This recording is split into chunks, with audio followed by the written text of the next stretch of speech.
Meu primeiro emprego formal foi em um hotel chique chamado Zona Diamante.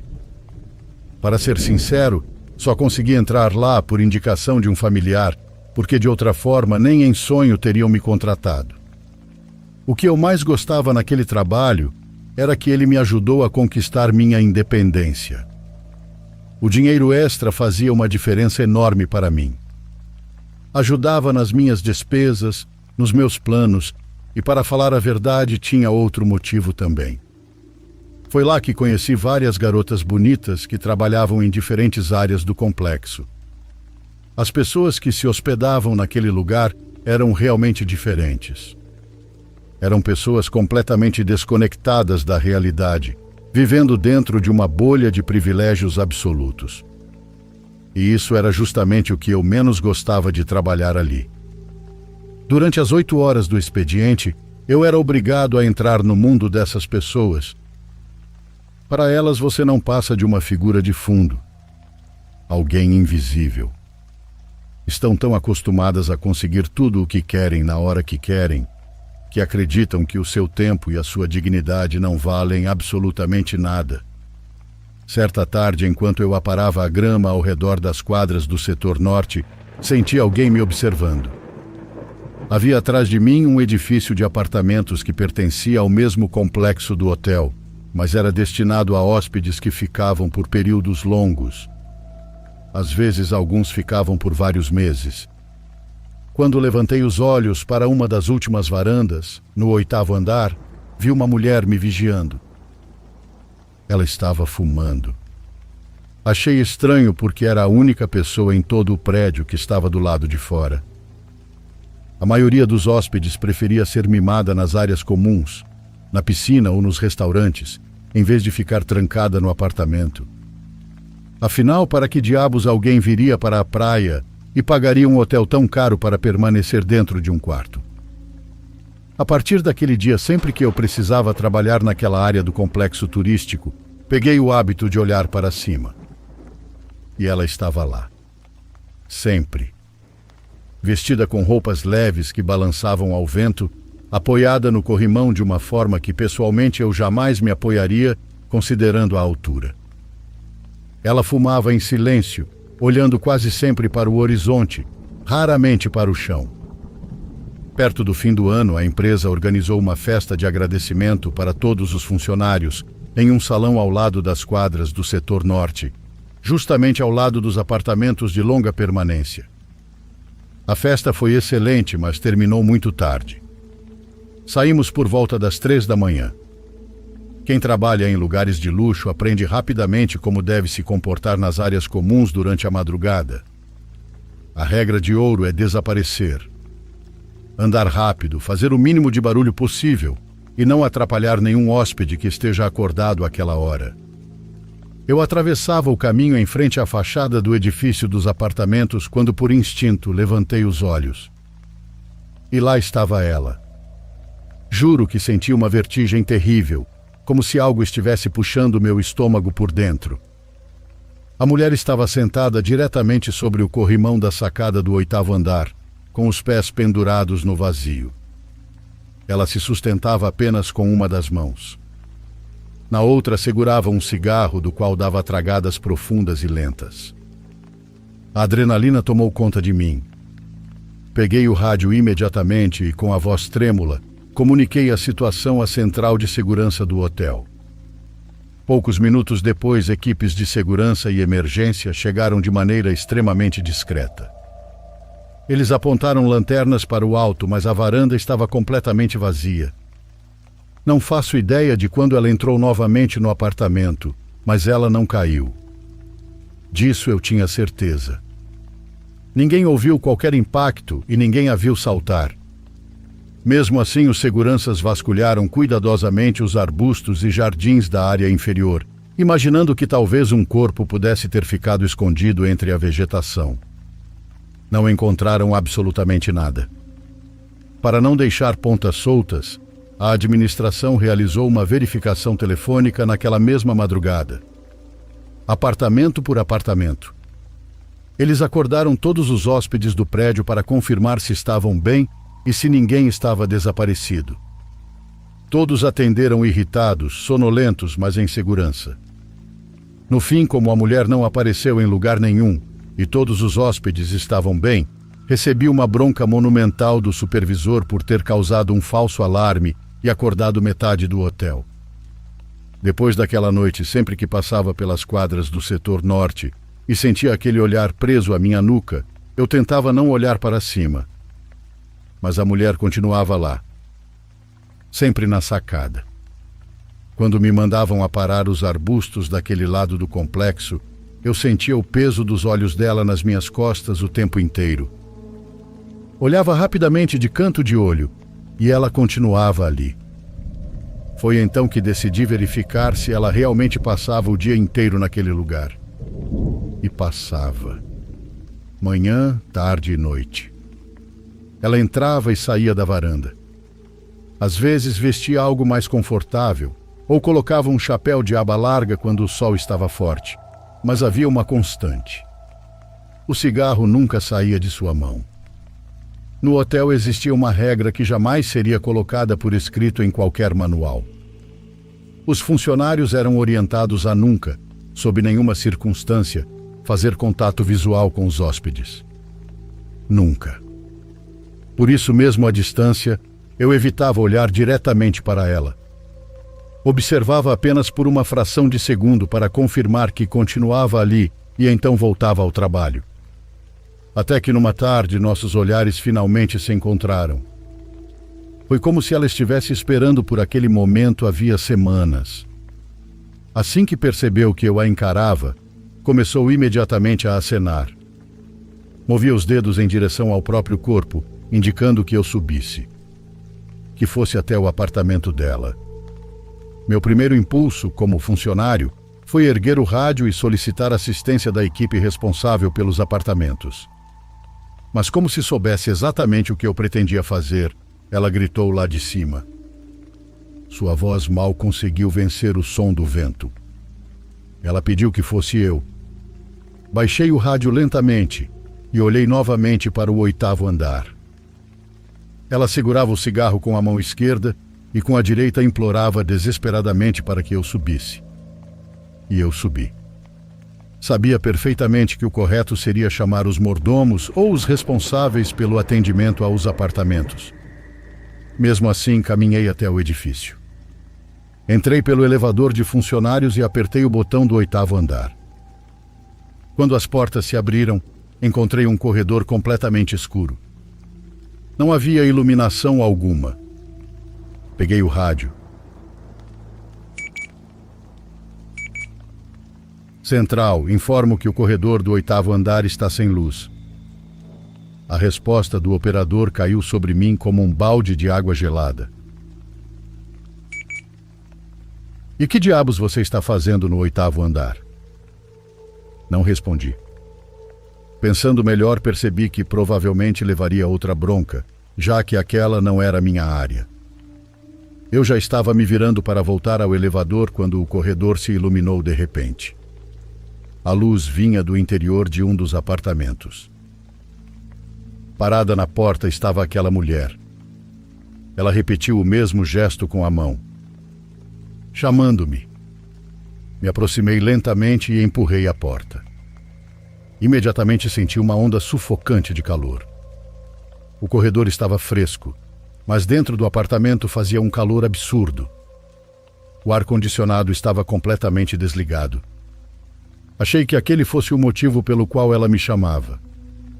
Acionei o interruptor próximo à entrada e todas as luzes se acenderam.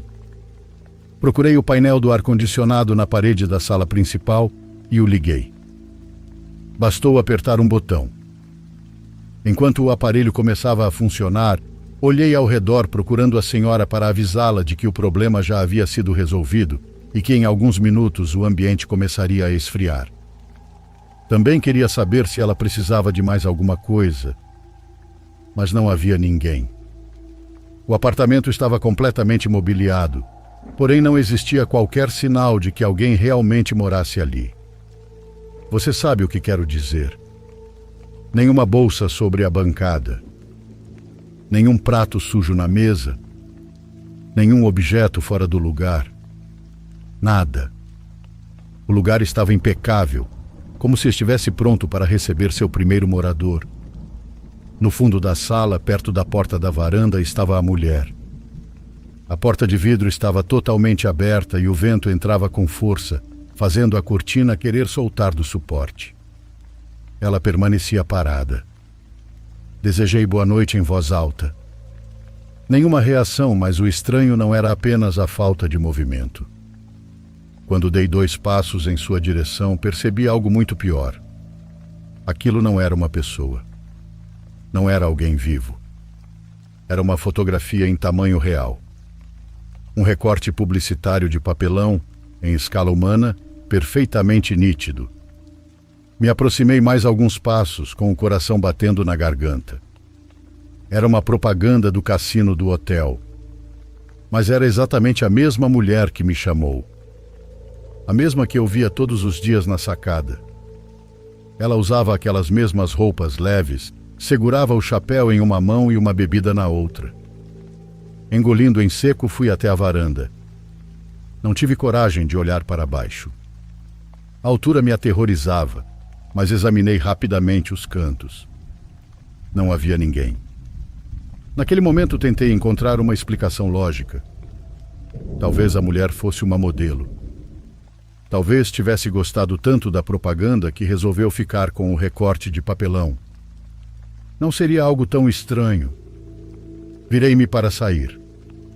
Desejei boa noite ao apartamento vazio e levei a mão ao interruptor para apagar as luzes. Foi então que uma voz de mulher me fez congelar. Não deixe as luzes acesas. A voz veio do fundo da sala. Por puro reflexo, me virei imediatamente. O recorte publicitário já não estava perto da saída da varanda. Agora estava muito mais próximo de mim. No meio da sala. Em pé. Sob a luz. Não esperei para ver mais nada. Disparei para fora do apartamento e desci o prédio com as mãos tremendo de puro pavor. Fui direto ao setor de manutenção registrar o chamado do ar-condicionado. Queria lançar o protocolo no sistema antes que algum supervisor descobrisse que eu havia atendido uma ocorrência que não era da minha responsabilidade. Assim que fechei a pasta com os relatórios do dia, uma funcionária da administração correu atrás de mim na saída. Ela me interceptou com uma expressão nada amigável. Queria saber por que eu estava registrando uma solicitação relacionada ao serviço de mordomia, quando minha função era exclusivamente a manutenção das áreas comuns. Então veio a pergunta que me fez tremer. Como diabos eu tinha conseguido chegar ao 8º andar? Antes que eu respondesse, ela mesma concluiu. Pelo elevador de funcionários, imagino. Depois se aproximou um pouco mais e mudou completamente o tom de voz.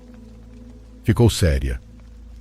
Preciso informar que o 8º andar daquele edifício está completamente fechado para hóspedes e para a maioria dos funcionários. Foi nesse momento que comecei a ligar os pontos. O elevador principal do prédio nem sequer possuía o botão do 8º andar.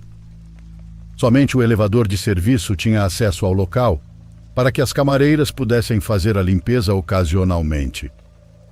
Ela então me explicou o motivo.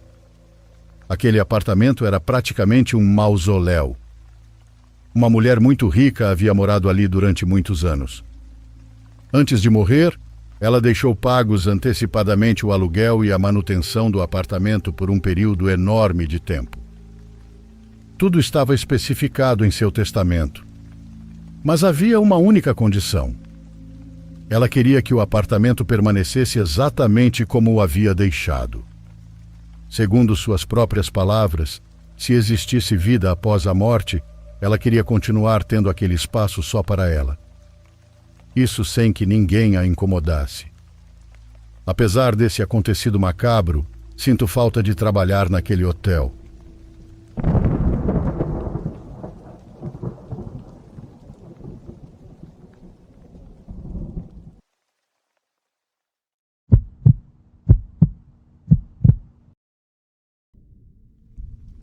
Muito boa noite, comunidade. Este conteúdo diário me acompanhou em momentos muito difíceis da minha vida. Hoje quero contar algo que aconteceu comigo quando eu tinha 25 anos e me mudei para Curitiba para fazer uma especialização. Quando cheguei, não conhecia ninguém na cidade e, como costuma acontecer quando se chega com pouco dinheiro, acabei alugando um quarto em uma enorme casa que havia sido dividida justamente para estudantes. Era um casarão antigo, muito bonito. Por fora tinha até um aspecto clássico, mas quando se entrava ficava evidente que havia sido reformado diversas vezes para diferentes finalidades. Havia corredores que terminavam em paredes, escadas interditadas, portas seladas com drywall e quartos construídos onde antes provavelmente existiam pátios ou até mesmo um depósito. Naquela época morávamos apenas 3 garotas na casa: Marina, Fernanda e eu. O proprietário era um homem chamado Rodrigo, que trabalhava em outra cidade. Eu o vi apenas 2 vezes durante todo o período em que morei ali. Quase tudo era resolvido pelo WhatsApp. Ele parecia ter mais ou menos a nossa idade. Comunidade. As coisas estranhas começaram com pequenos detalhes. Coisas mínimas. Objetos desapareciam na cozinha. Às vezes o pão amanhecia jogado no chão, como se alguém o tivesse arrancado da embalagem e arremessado. As gavetas apareciam abertas e havia coisas fora do lugar movidas sem explicação. Certa vez a geladeira amanheceu aberta, com vários alimentos espalhados para fora. No início pensei que alguma das meninas mexia nas coisas e não as colocava de volta por desorganização. Mas quando finalmente perguntei, as 2 ficaram incomodadas. Disseram que pensavam exatamente a mesma coisa de mim. Então deixamos o assunto de lado. Depois começaram a acontecer outras coisas. Uma escova aparecia em outro banheiro e as chaves mudavam de lugar. Até uma jaqueta que eu havia deixado sobre a cadeira apareceu dobrada dentro do armário. Eram detalhes estranhos, mas ainda explicáveis. Mas tudo foi piorando.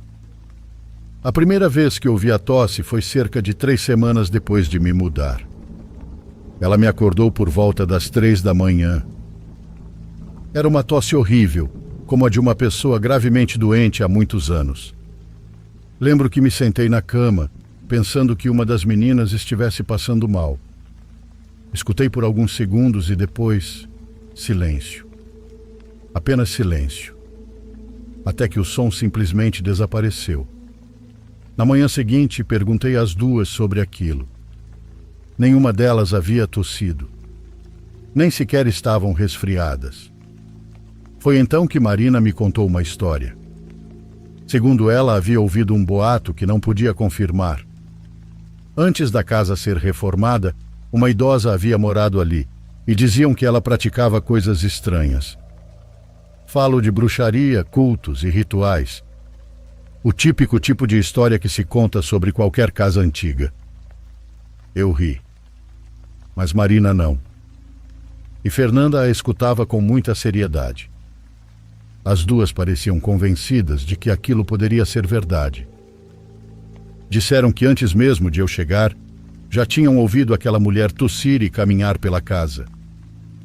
Também afirmavam que ela mexia nas coisas e que se eu escutasse qualquer ruído nos corredores durante a noite, o melhor seria ignorá-lo e jamais sair do quarto. Me lembro de ter certeza absoluta de que elas estavam exagerando. Até a noite em que ouvi as rezas. Na primeira vez foram apenas algumas palavras.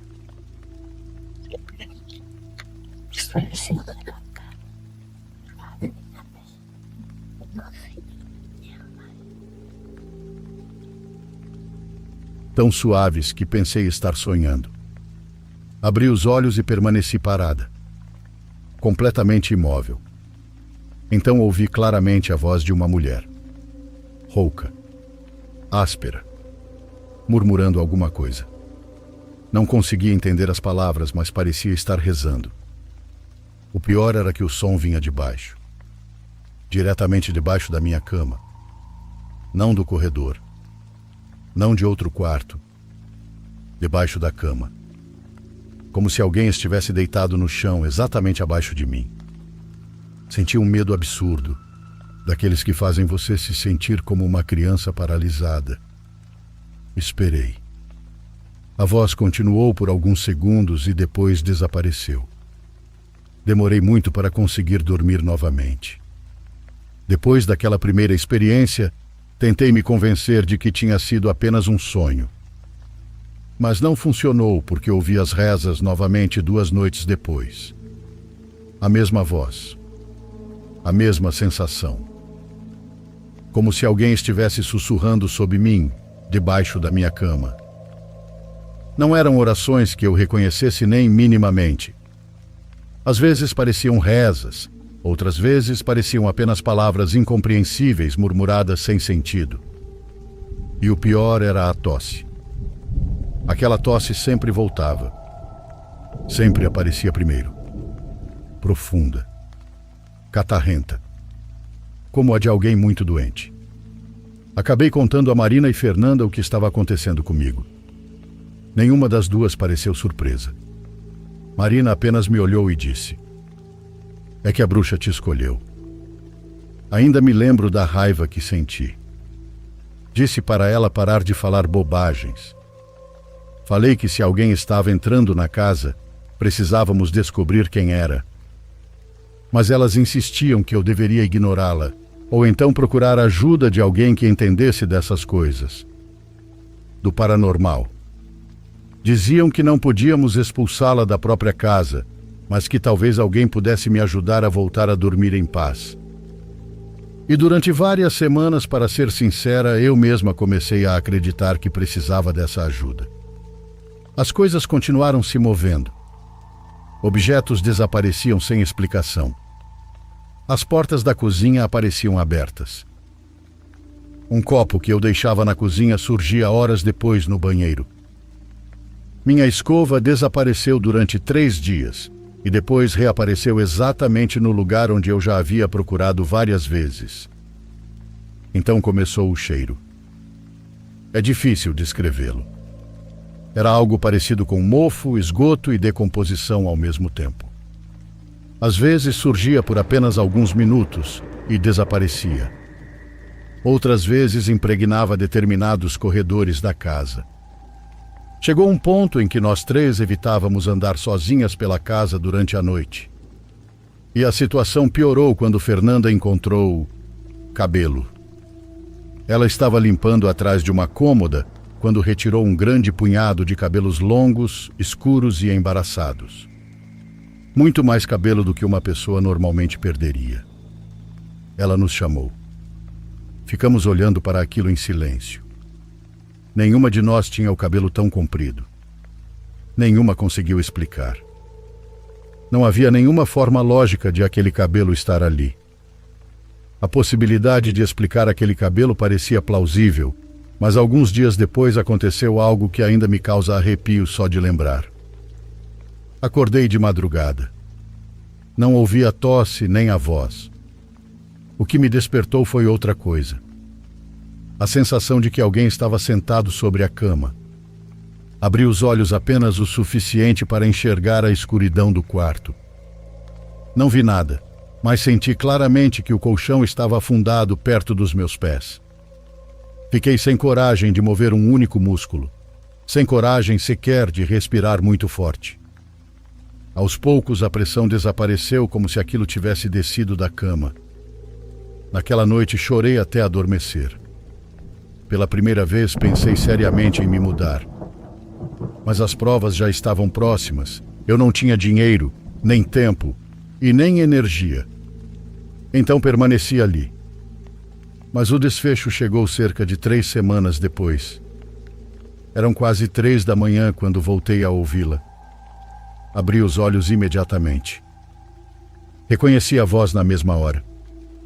Logo depois vieram os sons borbulhantes. A voz estava ali, debaixo da cama, mais clara do que nunca. Lembro que eu estava exausta. Fazia semanas que dormia mal. Estava com medo, estava irritada e simplesmente cheguei ao meu limite. Enfiei a mão debaixo do travesseiro, peguei o spray de pimenta que sempre carregava comigo Abaixei o braço e o disparei em direção à parte de baixo da cama. Fiz aquilo sem pensar, por puro desespero. Tudo ficou em silêncio por um segundo. Então ouvi um grito. Um grito humano, dilacerante. Em seguida, uma tosse violenta, pancadas, algo se movendo freneticamente debaixo da cama, saindo dali, esbarrando em tudo e abrindo a porta do meu quarto. Escutei aquilo se afastando pelo corredor. Saltei da cama e corri para a porta. Ao mesmo tempo, vi Marina e Fernanda saindo de seus quartos. Nós três estávamos pálidas. Nós três tínhamos ouvido a mesma coisa. Então, uma sirene extremamente alta começou a tocar. Vinha de algum lugar da casa. Segundos depois, recebemos uma ligação. Era Rodrigo, o proprietário. Ele perguntou se estávamos bem e disse que um dos alarmes da casa havia sido acionado pelo celular dele. Alguém tinha aberto a porta da residência. Corremos até a entrada. A porta principal estava completamente aberta. A polícia chegou pouco tempo depois. Dissemos que alguém havia invadido a casa, mas o que encontraram nos deixou sem palavras. Havia espaços ocultos dentro da residência. Pequenos compartimentos criados entre reformas. Eram passagens extremamente estreitas atrás de algumas paredes. E, em um desses espaços, encontraram roupas, garrafas de água, restos de comida, sujeira, cobertores e objetos roubados dos nossos quartos. A mulher estava vivendo ali, dentro da casa, entre as paredes, há sabe-se lá quanto tempo. Mas o pior veio depois. Muito depois. Quando Rodrigo revisou as câmeras de segurança das áreas comuns, perguntou se queríamos ver algumas gravações. Nós três aceitamos. Achamos que ele nos mostraria algo daquela noite. Como ela havia escapado, como tinha entrado ou onde se escondia. Mas em vez disso, enviou para a Marina um arquivo datado de vários meses antes. Era a câmera que apontava para o corredor em frente aos nossos quartos. A gravação começava durante a madrugada. Tudo estava quieto, vazio e normal. Durante alguns segundos nada aconteceu. Então vimos uma área escura ao lado do armário embutido do corredor se mover. E alguém saiu dali. Era uma mulher extremamente magra, descalça, com os cabelos longos e completamente embaraçados. Vestia roupas velhas, tão gastas, que pareciam se desfazer sobre o próprio corpo. Nós a vimos caminhar lentamente até a porta do meu quarto. Nós a vimos abrir a porta. E nós a vimos entrar.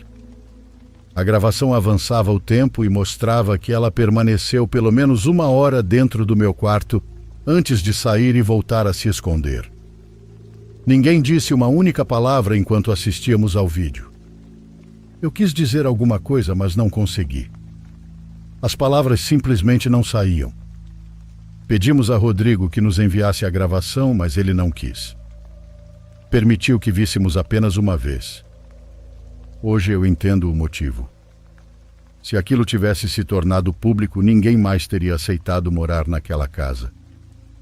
Durante semanas eu acreditei que aquelas orações vinham de um fantasma escondido debaixo da minha cama. Achei que a casa era assombrada. Achei que algo sobrenatural estava nos perseguindo. Mas a verdade era muito pior.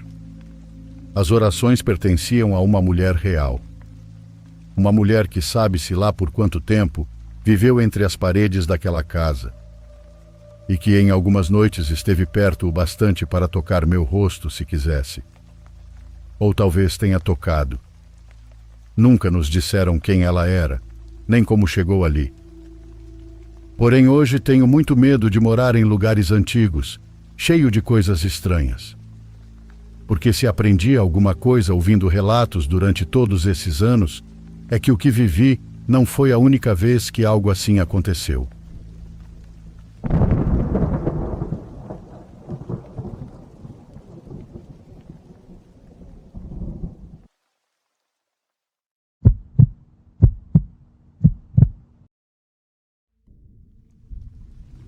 Olá, pessoal.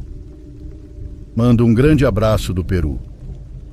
Há muito tempo acompanho os vídeos de vocês e hoje finalmente tomei coragem para escrever e compartilhar esta história que aconteceu com a minha mãe quando ela era apenas uma menina.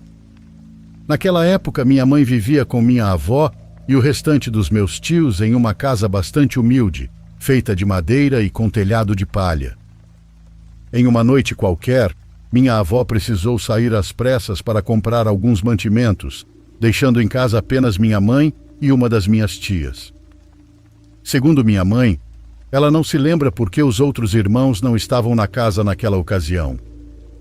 No entanto, algo que permaneceu gravado em sua memória foram as palavras que minha avó lhes disse antes de atravessar a porta e partir. Ela as advertiu de que, sob nenhuma circunstância, deveriam sair de casa ou abrir a porta para qualquer pessoa que pedisse para entrar. Destaco essa parte do relato por causa de algo que mencionarei mais adiante. Depois que minha avó foi embora, a noite transcorreu com total normalidade, ou pelo menos foi assim no início. De repente, por volta das 2 horas da madrugada, um som sutil, porém constante, começou a ser ouvido. Tanto minha mãe quanto minha tia conseguiam escutar claramente vários arranhões que, sem dúvida alguma, pareciam atingir diretamente a madeira da porta principal da casa. Mesmo assim, as 2 meninas tentaram ignorar o barulho. Pensaram que talvez se tratasse apenas de algum gato de rua procurando comida ou um lugar para se abrigar do frio. Na verdade, essa teoria pareceu se confirmar alguns minutos depois, quando ambas ouviram que aos arranhões somavam-se vários miados. No entanto, à medida que o tempo passava, elas percebiam que o desespero daquele suposto gato atrás da porta aumentava cada vez mais, e não parecia que ele fosse parar tão cedo. Diante disso, minha tia, que naquele momento estava sentada na cama ao lado da minha mãe, já bastante irritada com toda aquela algazarra, decidiu se aproximar da entrada da casa. Foi ali que, com um tom de voz que refletia perfeitamente seu incômodo, disse ao gato: "O que é que você quer?" Aquela pergunta foi seguida por um silêncio absoluto. Tanto os miados quanto os arranhões pararam de forma abrupta e ao mesmo tempo. Passaram-se alguns segundos até que uma voz, que minha mãe só conseguiu descrever como idêntica à voz de um homem muito idoso, respondeu do outro lado da porta com uma única palavra: nada. No instante em que ouviram aquilo, o sangue da minha mãe e da minha tia gelou. O terror de descobrir que aquilo que estava atrás da porta, produzindo aqueles sons estranhos, era aparentemente uma pessoa desconhecida, tomou conta das 2 por completo. Nenhuma delas soube o que fazer, e em determinado momento, movida mais pela adrenalina do que por qualquer outra coisa, minha tia fez algo. Fez algo que, olhando em retrospectiva, foi extremamente perigoso, embora felizmente nada de ruim tenha acontecido. Ela abriu a porta de repente e saiu correndo em direção às casas vizinhas, levando minha mãe agarrada à sua mão. Durante todo o trajeto, nenhuma das 2 olhou para trás. Da mesma forma, não demoraram a chamar a atenção de vários vizinhos, que imediatamente lhes ofereceram abrigo e proteção. Felizmente, poucos minutos depois, minha avó voltou para casa e acabou encontrando suas filhas junto aos vizinhos. Muito preocupados com a situação, eles começaram a explicar que as meninas haviam fugido da casa em completo desespero, embora ainda não soubessem exatamente o motivo. Por causa disso, num primeiro momento, minha avó começou a repreender minha mãe e minha tia por terem desobedecido sua ordem de permanecer dentro de casa. No entanto, quando as 2 contaram tudo o que acabavam de vivenciar, a irritação da minha avó transformou-se em uma preocupação completamente genuína. Naquele momento, a história terminou ali. As 3 simplesmente voltaram para casa sem que mais nada acontecesse. Anos depois, quando minha mãe e minha tia já eram adultas, minha avó lhes confessou algo. Disse que aquele aviso para que não saíssem de casa durante aquelas horas da madrugada não se devia apenas aos perigos naturais aos quais qualquer pessoa poderia estar exposta. Também se devia a outras coisas. Acontece que minha avó já sabia perfeitamente que acontecimentos estranhos e inexplicáveis ocorriam nos arredores daquela casa, especialmente durante a madrugada. Mais de uma vez ela havia escutado sussurros surgindo do nada, como se algo estivesse tentando chamar sua atenção e atraí-la para fora de casa. No fim das contas, nem minha mãe nem minha tia souberam com certeza o que ou quem esteve atrás daquela porta naquela noite. Ainda assim, até hoje, minha mãe sustenta com absoluta convicção que fosse o que fosse aquilo, definitivamente não era um gato.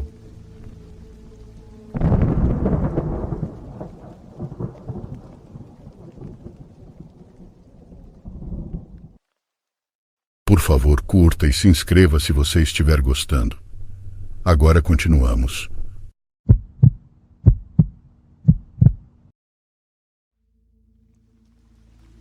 Isso aconteceu quando eu tinha 15 anos. Durante as férias de verão, meus pais viajaram para a tradicional viagem anual de negócios, organizada pela empresa onde meu pai trabalhava. Alguns anos antes, nós havíamos nos mudado para uma casa antiga que pertencia à família do meu pai havia muito tempo. Ela ficava em uma grande propriedade cercada por mata. Até então, meus pais a alugavam para outras pessoas, mas o imóvel começou a apresentar tantos problemas que eles decidiram se mudar para lá. Dessa forma, economizariam o dinheiro que gastavam com aluguel ou financiamento e poderiam investir mais nas reformas da casa. A desvantagem óbvia era ter que morar no lugar enquanto tudo quebrava o tempo todo. Eles fizeram inúmeras reformas, mas a casa era tão antiga e tão grande que simplesmente era impossível modernizar tudo. Mesmo as partes reformadas ainda pareciam estranhas, porque você sabia que por baixo de tudo aquilo continuava existindo a mesma casa de 150 anos. Para ser sincero, eu nunca gostei muito daquele lugar, e meus pais também não, mas aprendemos a conviver com isso. Bom, voltando ao que aconteceu, meus pais ficariam fora por 4 dias, e como era período de férias, eu não tinha absolutamente nada para fazer. Eu acordava, preparava uma tigela de cereal, ligava o PlayStation e passava o dia inteiro jogando. Depois repetia tudo novamente no dia seguinte. Era basicamente assim todos os dias, independentemente de meus pais estarem em casa ou não. Foi exatamente assim que transcorreu o primeiro dia, até por volta das 9 da noite. Não me lembro se eu estava jogando alguma coisa naquele momento, mas sei que estava no meu quarto com a televisão ligada. Talvez estivesse jogando, assistindo ao YouTube ou simplesmente passando o tempo ali. Então, de repente, tudo ficou escuro. Na mesma hora percebi que a energia tinha acabado. Me levantei, abri a porta do quarto e fiquei parado por alguns segundos, sem saber exatamente o que fazer. Eu esperava que a energia voltasse sozinha em poucos instantes, porque normalmente era isso que acontecia quando havia uma queda rápida de luz. Mas eu não tinha como saber se o problema era apenas na casa ou se era algo que estava acontecendo na região inteira. Pelas janelas não dava para ver nenhuma outra residência. Em qualquer direção que eu olhasse, só havia floresta. Acendi a lanterna do celular e comecei a caminhar pelo corredor em direção ao andar de baixo. Nem preciso explicar o quão assustadora aquela casa parecia sem energia elétrica. Era escura, silenciosa e macabra.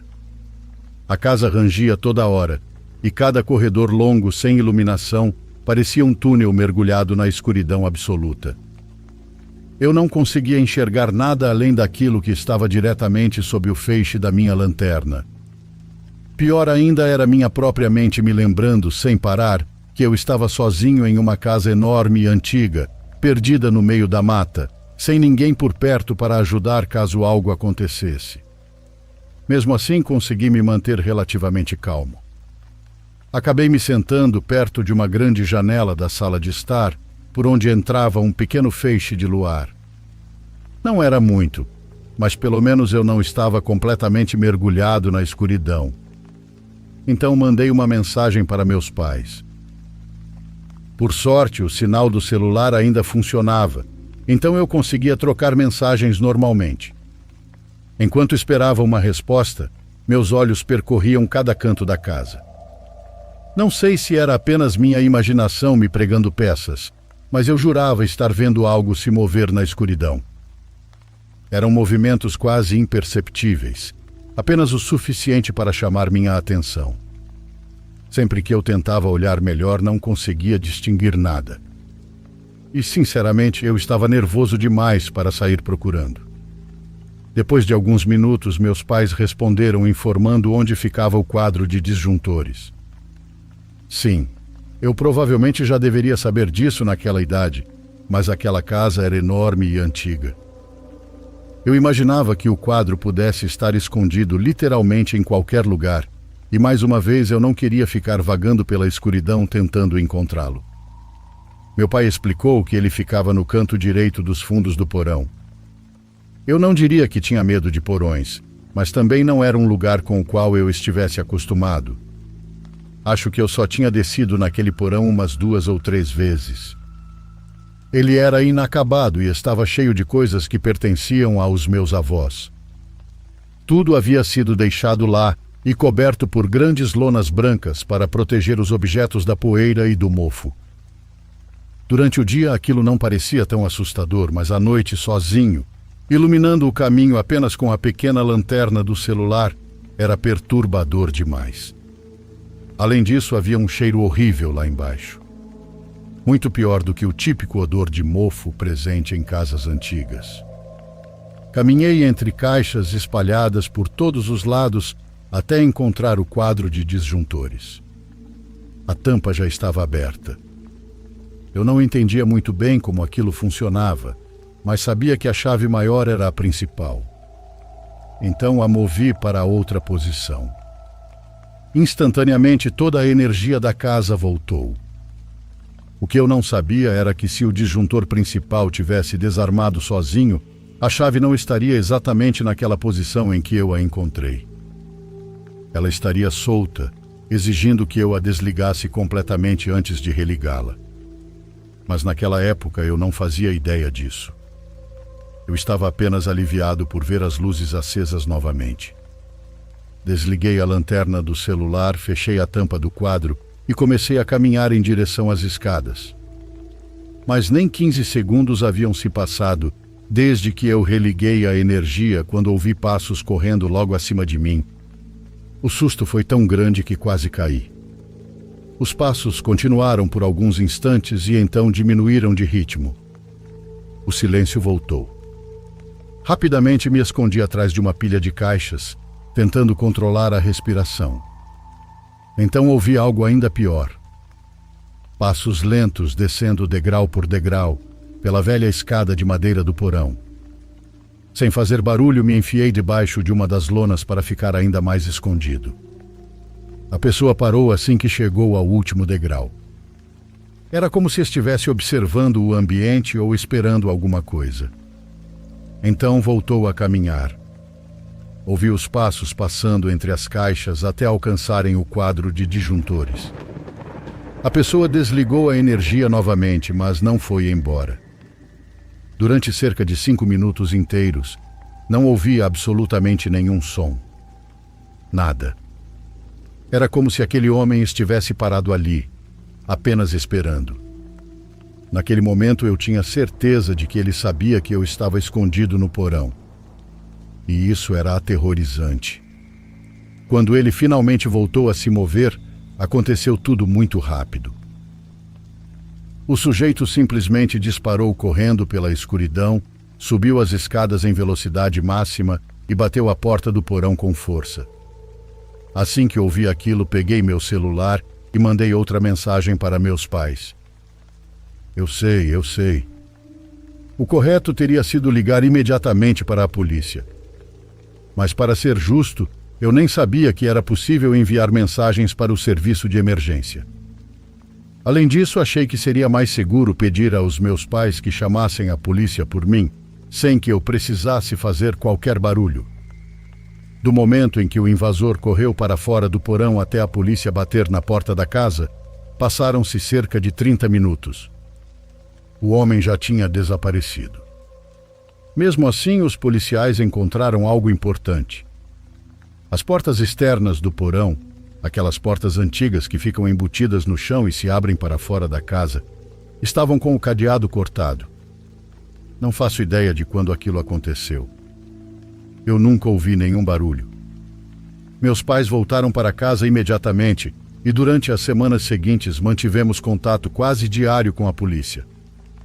O problema era que ninguém fazia ideia do motivo pelo qual aquele homem havia invadido a casa. Não sabíamos o que ele estava fazendo ali. Não sabíamos por que mexeu na energia. Não sabíamos praticamente nada sobre o que aconteceu naquela noite. Sem pistas concretas, a investigação acabou esfriando. Até hoje, o que mais me perturba é pensar nos primeiros 15 minutos do apagão. Naquele período, eu estava sentado sozinho na escuridão absoluta, observando sombras se moverem pela casa. Agora sei que aquelas sombras não eram fruto da minha imaginação.